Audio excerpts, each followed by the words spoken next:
Hey guys, it's Saria. Welcome back to my channel. Today we're going to be learning how to make these Kristoff ears, which I'll put a picture up here for you. I don't actually have them with me right now because they are in Disney World right now. I made some Anna ears and a hat with Kristoff inspired ears on them for my best friend Natalie and her family who is at Disney World. So this tutorial is super simple. I've actually never done hat ears before and of course didn't attempt it until I started filming. So I do have some tips for you for what to watch out for, what can go wrong, how to fix things like that. But overall they turned out pretty good. I tried watching some other people make them and they tended to like flop like bunny ears, and that really bothered me. So I think the materials I used are pretty good at staying up.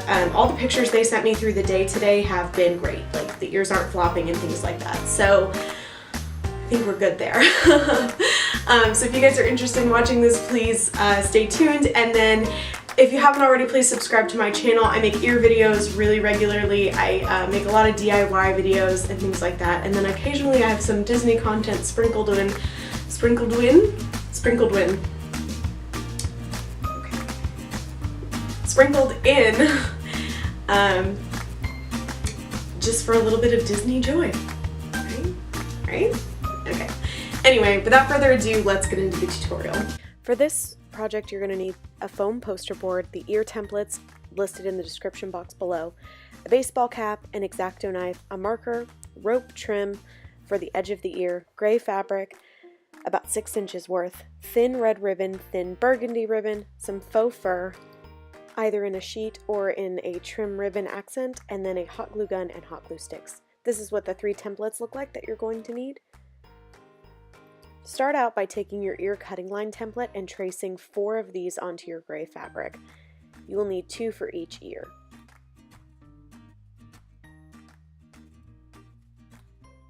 After you've traced them, go ahead and cut all 4 out.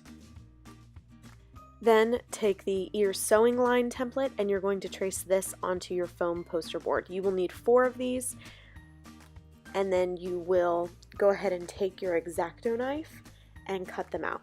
The best method I found for cutting out the poster board is to use a chiseling motion as opposed to just trying to drag the Xacto knife along the line.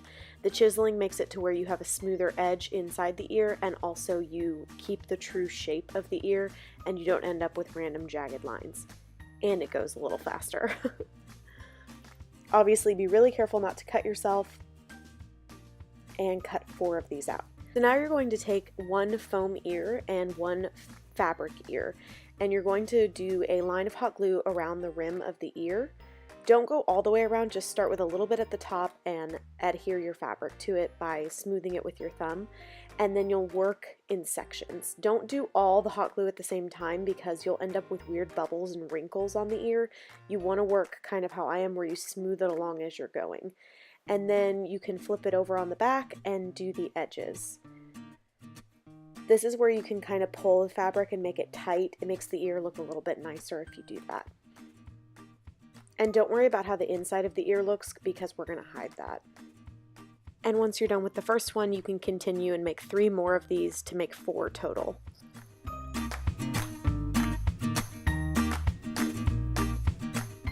Okay, so now that you have 2 of those, you're going to go ahead and glue those 2 pieces together. So do a hot glue line around the rim of 1 ear and then press the second ear with the fabric facing out.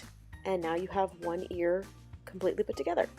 So next is to add the ribbon and the trim. Do a thin line of hot glue across the ear. I chose to do mine kind of at an angle as opposed to just a straight line. And I started with the burgundy ribbon in the middle, and then I took this thin piece of faux fur that I actually cut from a sheet of faux fur that I'll show you right now.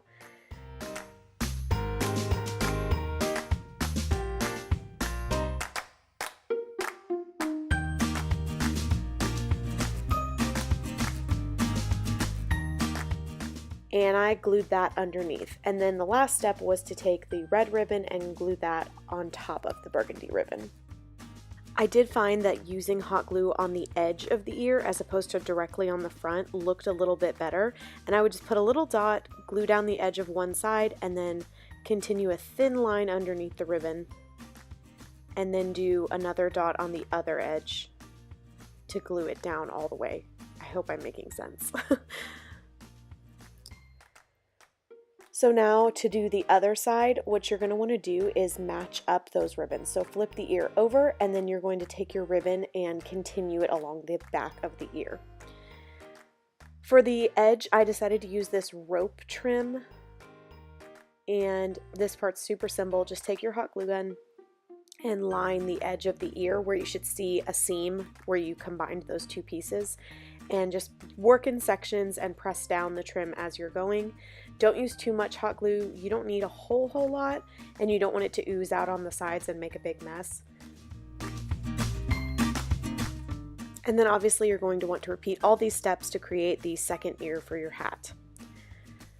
So once you have both ears created, you're going to take your hat, and most hats have these little venting holes in them. You can use those pretty well to line up your ears, because I found that the two directly on the sides is about where you want your ears to lay, but you do need to make sure that they are equal distance apart, because not all hats are. Best thing you can do is put the hat on your head, go to the bathroom and look in the mirror and see if the ears are where you want them, and then I would use a little invisible ink fabric marker to mark where you want them to go on the hat. So this first ear, I applied hot glue on the bottom of the ear, and then I pressed it down firmly onto the hat. This is where I kind of made a mistake, because I don't know if you can tell, but the fabric puckered just a tiny bit under the ear. You couldn't really tell unless you got up close to the hat, but I do want you guys to look out for that if you are making these yourself. So make sure that you keep that fabric really smooth underneath the ear, and then also make sure that the ears are not tilting one way or the other. So you don't want the ears to look like the back of the ear is at an angle. You want them to get that perfectly straight look like you get when you have a headband on. Just take your time with placement, and again, I would highly suggest using one of those invisible ink or disappearing ink fabric markers. I didn't use it, and I was able to place them just fine, but just a little tip. And that's it for this tutorial. This is what they looked like when they were all done. And actually this is after they got worn in Disney World, so obviously they hold up pretty good. Let me know if you guys have any questions or requests for future DIYs, and I will see you in my next video. Bye!